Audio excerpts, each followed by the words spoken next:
Dan satu hal ini yang paling menarik untuk tasyakur lah ya kan saya. Tasyakuran kembalinya epic comeback The Ustadz Malim Mudo pindah dunia beritupan. Iya. Jadi Ustadz memiliki koleksi sarung pribadi. Nah, yang mau tabarukan, yang mau cari berkah, ini adalah koleksi sarung pribadi Ustadz kita. Berapa? Dua biji. Lumayan lah ya, cukup bagus sekali pun ya. Ini akan diberikan kepada sahabat-sahabat yang memiliki atau membuat komentar terunik, ya, bisa terlucu, bisa terilmiah, terbijak dan sebagainya. Pokoknya yang terunik. Dua komentator, dua sahabat-sahabat sekalian yang memiliki komentar terunik di kolom komentar akan langsung kita hubungi dari tim official dan kita kirimkan langsung tunai daripada sarung koleksi pribadi guru kita ini.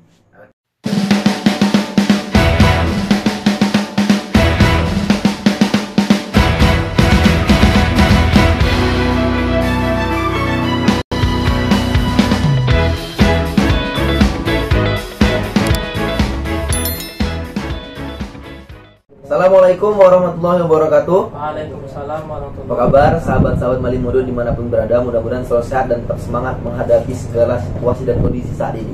Oke, hari ini kita sangat bergembira, sangat senang sekali hati kita. Kenapa? Setelah sekian purnama akhirnya kita kembali berjumpa ya dengan saya pribadi ya, tentunya dengan tuan guru kita nih, tuan guru Malim Mudo yang saat ini nampaknya lebih berwibawa. Kenapa?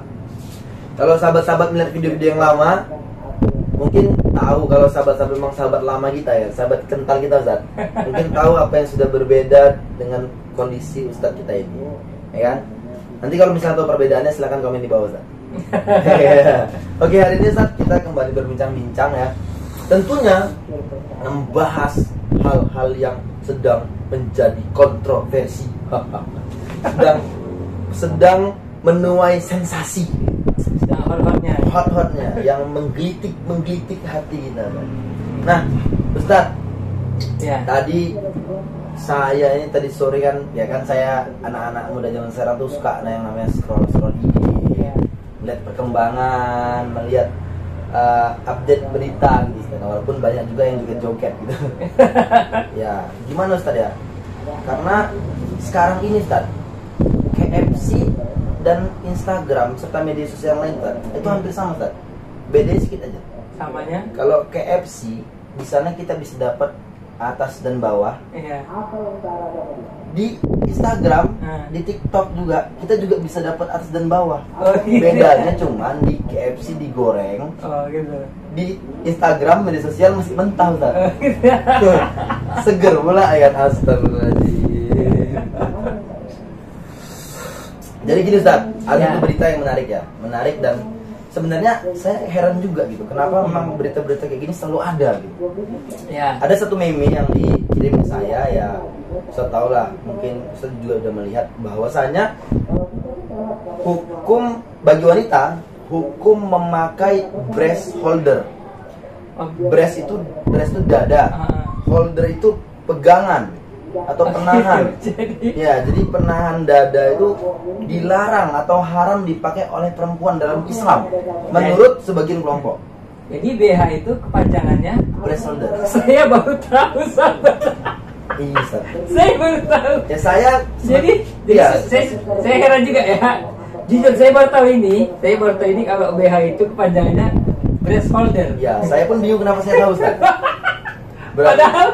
Padahal saya sudah menikah dan saudara Ferry ini belum menikah. Iya Ustaz. Berarti mungkin literasi saya ini cukup luas Ustaz. Jadi BH itu kepanjangannya breast holder. Breast holder ya. Ya mungkin ini sebagai bekal saya juga lah, menambah literasi. Tapi kita kembali ke topik Ustaz. Iya. Jadi tentang sebuah hukum tersebut, saya rasa gimana ya? Karena pertimbangan hukumnya menurut yang bersangkutan bahwasanya breast holder tadi itu menyebabkan munculnya lekukan tubuh pada wanita, sehingga wanita diharamkan memakai itu karena dikhawatirkan menonjolkan bakat. Iya, bukan. Ada yang menonjol tapi bukan bakat. Kan? Ada yang Ada yang iya, ada yang bulat tapi bukan tekad. Oh. Ada yang kalau bahasa anak muda sekarang enggak ya? Gitu ya. Ada bahasa anak muda. Ada yang menonjol tapi bukan bakat. Iya. Ada yang bulat tapi bukan tekad. Iya. Ada yang menggantung tapi bukan harapan. Iya. Gitu ya. Atau hubungan kita yang digantung enggak? Sehingga Sehingga dengan sebab breast holder tadi katanya itu menyebabkan bentuk tubuh wanita semakin terlihat seperti Ya. itu. Padahal kan ya ini bukan, mohon maaf Ustaz, saya kan belum nikah ya. Tapi dari sisi saya dari bayang-bayangan saya aja yang belum nikah ini, apakah tidak lebih gawat bila seorang wanita ya yang memiliki anugerah yang dititipkan oleh Allah sebagai keindahannya gitu kan, tidak memakai itu, apakah itu tidak menjadi seperti gitu. Bagaimana Tan? Menurut Tan ini, maksudnya gini, apakah itu benar? Dan apakah ada memang ulama kita yang memberikan pendapat seperti itu? Kalau memang ada timbangannya bagaimana? Kemudian kalau misalnya haram, kenapa haram? Kalau memang tidak haram, kenapa juga tidak haram? Gitu ya. Jadi kan ini kita harapkan memberi jawaban lah gitu, memberi jawaban kepada kita semua, karena saat ini semakin lama saya ada dengar ceramah, tapi itu pas nama kiainya apa gitu. Ada santri yang bertanya, apa itu kiai? Apa makna kiai? Kiai itu adalah orang yang berilmu, beradab, mengabdi ilmunya. Itu zaman dulu kan. Kalau sekarang siapapun mau jadi kiai dia bisa. Nah, di zaman sekarang kayaknya karena mungkin mudah sekali maksudnya menganggap ustadz, mudah sekali menabalkan diri sebagai ustadz, mudah sekali sebagai ulama, seperti yang flashback itu, bahkan sampai binatang pun diulamakan, sehingga muncul hukum-hukum yang kontroversial, menggelitik, pengintrik dan masalah, menyebabkan keributan tengah-tengah masyarakat dan meresahkan bagi kami, khususnya kaum jomblo. Kenapa yang dibahas breast holder atau itulah, Ustaz paham. Ustaz lebih paham yang udah nikah ya. Jadi bagaimana Ustaz? Kami mau pencerahan daripada Ustaz kita atau guru kita tentang hal tersebut. Ya, apakah benar hukumnya demikian? Timbangannya bagaimana dan bagaimana pendapat Ustaz akan hal tersebut? Mohon dijelaskan Ustaz. Ini mungkin Ustaz Ferry ya, atau saudara Ferry Aldiansa sedang dari awal sampai akhir mungkin sedang curhat gitu ya. Iya. Karena beliau juga ini posisinya gagal nikah. Sebenarnya tidak ada kata gagal. Oke, gini. Gini ya. Berbicara soal apa tadi? Breast holder. Breast holder. Kita perhalus saya bahasanya. Ya, breast holder tadi. Kalau bahasa kampungnya kutit. Gitu ya. Jadi memang sebagian ulama daripada kelompok-kelompok yang mengaku salafi, jadi mereka mengaku bahwa diri mereka salafi Ya. Padahal kita tahu sendiri bahwa salafi itu adalah orang yang mengikuti ulama-ulama salaf, yakni ulama yang hidup pada abad pertama sampai abad ketiga. Artinya sebenarnya yang seharusnya dianggap salaf itu adalah kita, kelompok pengikut mazhab Hanafi, mazhab Maliki, Syafi'i dan Hambali. Karena sejatinya ulama-ulama ini yang sebenarnya hidup di generasi salaf.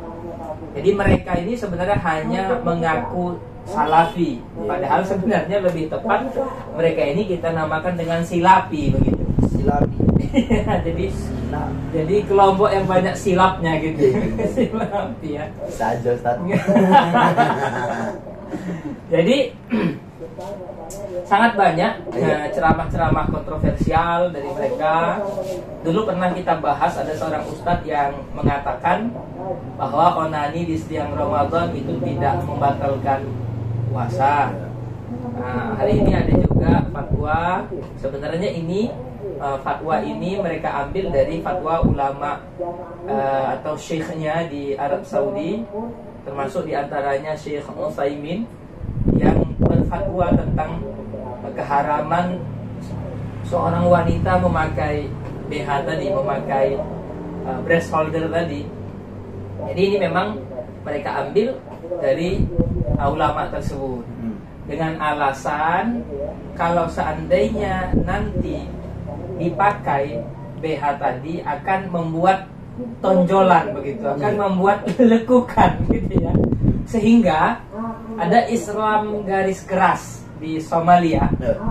Itu setiap ada wanita yang keluar dari rumah itu dirazia, Ustaz. Dirazia sama polisi Islam di sana lah gitu. Jadi setiap ada wanita keluar itu mereka suruh untuk bergerak gitu. Mereka suruh untuk bergerak. Jadi kalau goyangannya itu terjadi gempa yang alami begitu, maka ini dilepas gitu. Berarti kalau goyangannya alami atau gempanya alami, berarti nggak pakai bersolder kan gitu. Nggak gini, mohon maaf. Ya, aduh. Bagaimana itu yang alami? Itu kan biasanya mereka yang ngerazia kan, kita belum pernah razia. Pak Ustaz udah pernah ngerazia kan, belum pernah. Bukankah itu justru lebih meresahkan? Iya, jadi kenyataan kita lanjutkan. Kalau saya mempersiapkan diri saya dulu. Hampir nggak kuat saya. Dari awal tadi saya sebenarnya udah nggak kuat dengan isu-isu ini, tapi ya gimana gitu. Kalau sudahlah, Ustaz. Silakan Ustaz, silakan lanjutkan. Mungkin sahabat-sahabat yang lain pada penasaran kan apa kelanjutannya. Ini pembahasan yang berat, saudara-saudara. Pembahasan berat. Kalau Anda tidak punya pegangan, jangan pernah coba-coba. Saya memang sudah terbukti kuat ini sebenarnya. Sudah berlatih bertahun-tahun untuk mendengar pembicaraan ini. Jangan contoh di rumah ya. Silakan Ustaz. Silakan Ustaz. Jangan nanti caranya polis di Somalia tadi dipraktikkan di Indonesia. Saya khawatir akan banyak polisi-polisi syariah dadakan. Ya. Bukan polisi ya. Ya. Orang menganggap dirinya polisi dadakan gini, gitu. Karena kan gini, ini kan hukum. Iya. Daripada wanita-wanita Indonesia melakukan kegiatan yang haram gitu, mending kita razia. Saya pun jadi pengen gitu.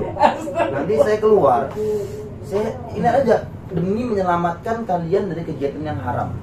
Coba goyangkan. Iya. Jadi kita lanjutkan. Kalau seandainya ketika dirazia itu tidak begitu kencang goyangannya, mungkin begitulah kan, dia tertahan dan agak sedikit menonjol, maka akan dihukum cambuk oleh polisi di Somalia. Jadi dihukum cambuk berarti kuat duga bahwa si perempuan ini memakai breast holder tadi gitu ya. Nah ini ya fatwa ulama-ulama salafi atau fatwa ulama-ulama, kita mengatakan ulama silafi lah, atau dulunya Wahabi terus ganti nama jadi salafi. Mereka ini udah silafi bikin silap pula. Jadi begini Ustaz, kalau kita berbicara masalah hukum begitu, maka agama kita telah memberikan batasan, baik bagi laki-laki atau perempuan. Jadi batasan aurat yang wajib ditutup. Bagi laki-laki, kita sudah biasa tahu bahwa batasan auratnya itu dari pusat sampai lutut, kan begitu. Artinya ketika aurat ini sudah ditutup, terlihat oleh orang lain, maka dia tidak mendapatkan dosa karena dia sudah menutup auratnya. Begitu juga dengan batasan aurat perempuan.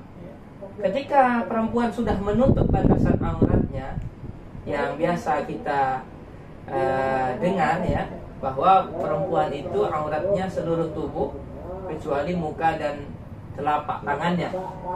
Ada juga ulama kita berpendapat seperti Al-Imam Al-Muzani itu berpendapat bahwa telapak kakinya itu juga tidak apa-apa terlihat di luar sholat, di luar sholat itu menurut beliau tidak apa-apa terlihat karena menurut beliau itu bukan aurat. Artinya ketika batasan tubuh ini yang kita katakan aurat tadi itu sudah tertutup, ya, tertutup dan tidak terlihat kulitnya, ya, maka ketika terlihat oleh orang yang bukan mahramnya dan dia sudah menutup auratnya, maka dia sudah terlepas dari beban dosa. Gitu. Jadi sudah tertutup dan tidak tipis sehingga kelihatan kulitnya gitu. Dan juga dia tidak memakai pakaian yang terlalu ketat sehingga menimbulkan syahwat gitu. Jadi Kalau saya rasa baik orang memakai breast holder atau tidak memakai breast holder, kalau memang bajunya ketat, saya rasa gitu ya, maka lekukannya Justru lekukan lebih berbahaya.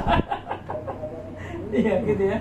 Itu bukan cuma lekukan, halangan dan rintangan pun kelihatan. jadi yang jadi masalah ya, jadi masalah di sini bukan soal apanya, bukan soal lekukannya, tapi yang menjadi masalah di sini adalah sudah tertutup atau tidak. Jadi sudah tertutup.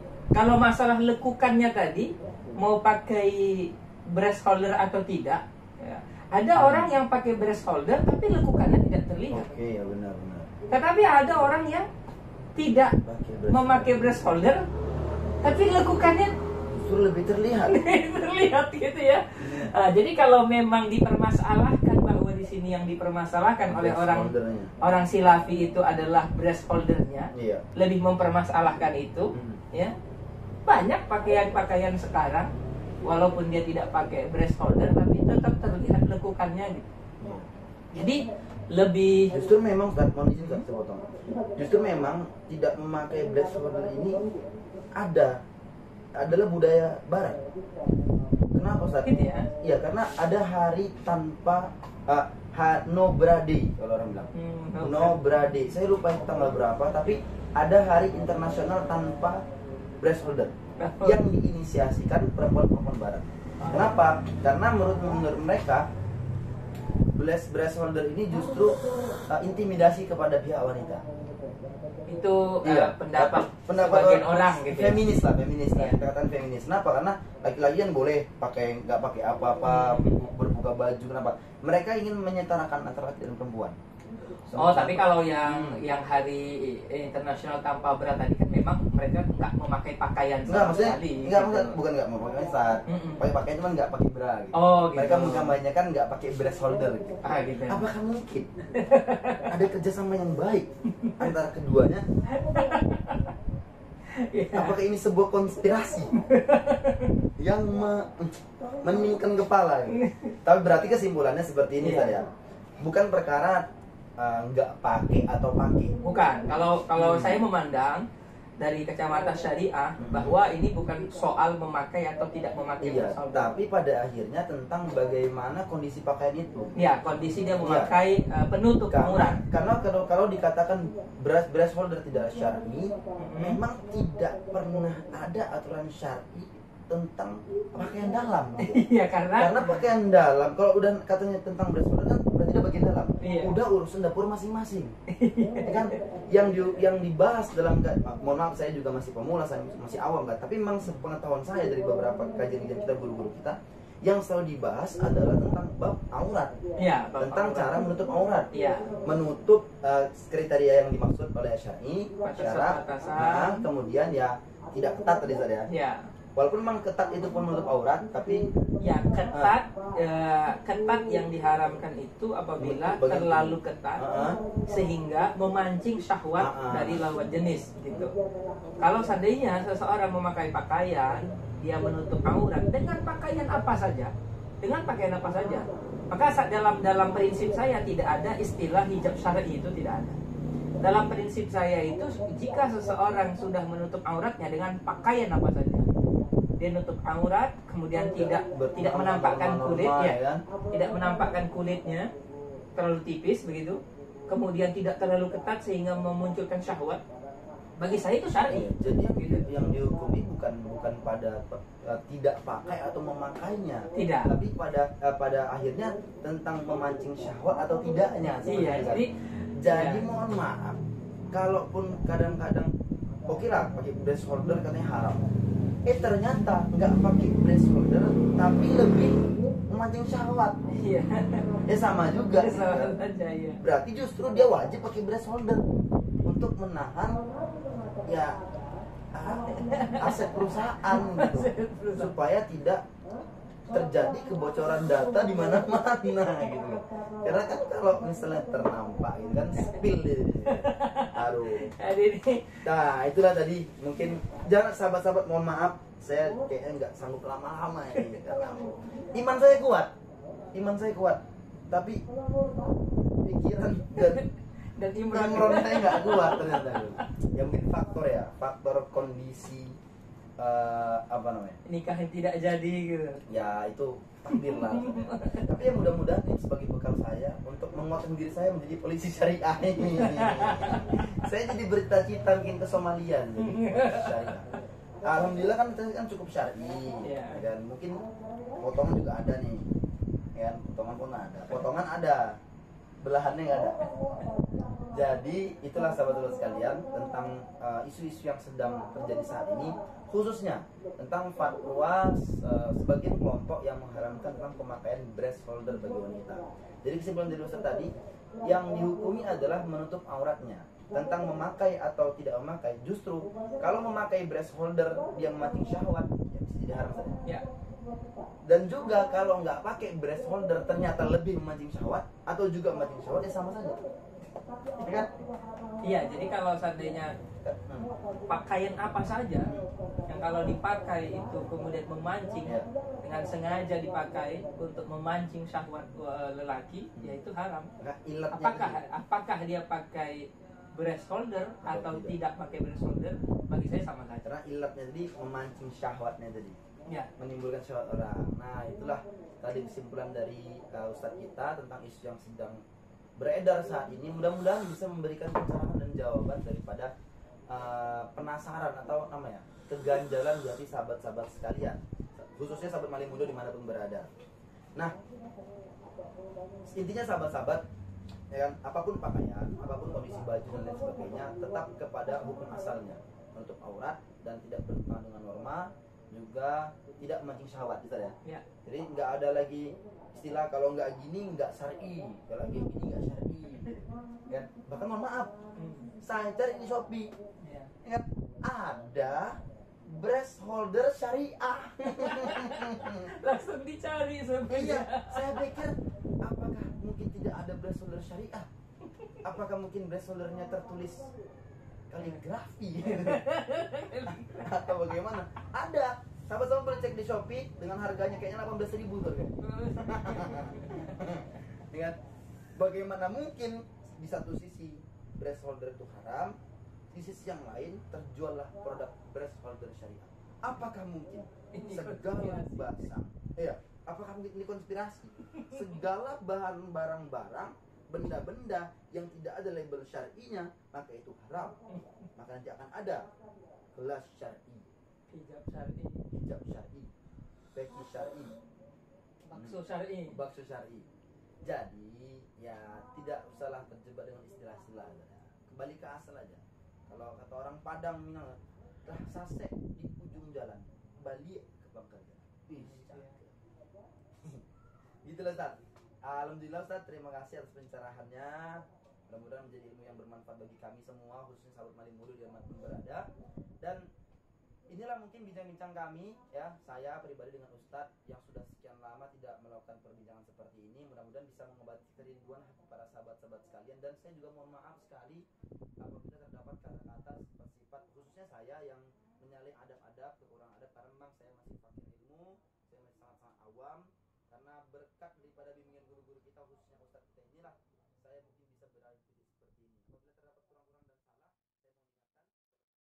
Dan satu hal yang paling menarik untuk tasyakur lah, ya kan, saya tasyakuran kembalinya epic comeback The Ustadz Malim Mudo pindah dunia beritupan. Jadi Ustadz memiliki koleksi sarung pribadi. Nah, yang mau tabarukan, yang mau cari berkah, ini adalah koleksi sarung pribadi Ustadz kita. Berapa? Dua biji. Lumayan lah, ya kan, cukup bagus sekali pun, ya. Ini akan diberikan kepada sahabat-sahabat yang memiliki atau membuat komentar terunik, ya, bisa terlucu, bisa terilmiah, terbijak dan sebagainya. Pokoknya yang terunik. Dua komentator, dua sahabat-sahabat sekalian yang memiliki komentar terunik di kolom komentar akan langsung kita hubungi dari tim official dan kita kirimkan langsung tunai daripada sarung koleksi pribadi guru kita ini. Oke. Mudah-mudahan sahabat-sahabat semua ada rezekinya untuk mendapatkan ini. Kalau nggak ada, ya nggak apa-apa. Saya juga bersedia, ya kan? Jadi itu saja mungkin dari kami. Ustaz dari Ustaz. Ada pesan terakhir Ustaz pada sahabat sekalian? Ya, pesan terakhir itu jangan terlalu mudah ya di dalam menerima fatwa. Kita punya ulama yang memiliki sanad yang jelas pada para ulama-ulama sebelumnya. Apalagi jangan mudah kita terpancing dengan bahasa-bahasa syar'i, bahasa-bahasa kembali kepada Quran dan hadis. Ya, ikuti saja ulama yang punya sanad yang jelas kepada para ulama, tabi'in, sahabat dan Rasulullah Sallallahu Alaihi Wasallam. Ya, mengaji kepada para ulama yang jelas kitabnya, kitab-kitab ulama kita terdahulu. Itu saja dari saya sepertinya, supaya arah daripada kita beragama itu jelas gitu. Insyaallah nanti kita akan jumpa lagi dalam kajian selanjutnya. Saya kembalikan kepada Ustaz. Ya baik, kenapa ustadz kita, kiai-kiai kita, yang seperti yang Ustaz katakan tadi, jangan pernah terprovokasi dengan kembali kepada Quran dan Sunnah. Kenapa kiai-kiai kita, guru-guru kita tidak pernah mengatakan tersebut? Kenapa nggak pernah mengatakan ayo kembali kepada Quran dan hadis? Karena kita sejak dulu sampai sekarang memang tidak pernah berpaling atau pergi dan beranjak daripada Quran dan hadis. Kalau kembali berarti kita telah pergi dan kembali lagi. Sedangkan kita dari dulu sampai sekarang nggak pernah pergi. Ngapain kembali? Mau rumah kita itu, sudah.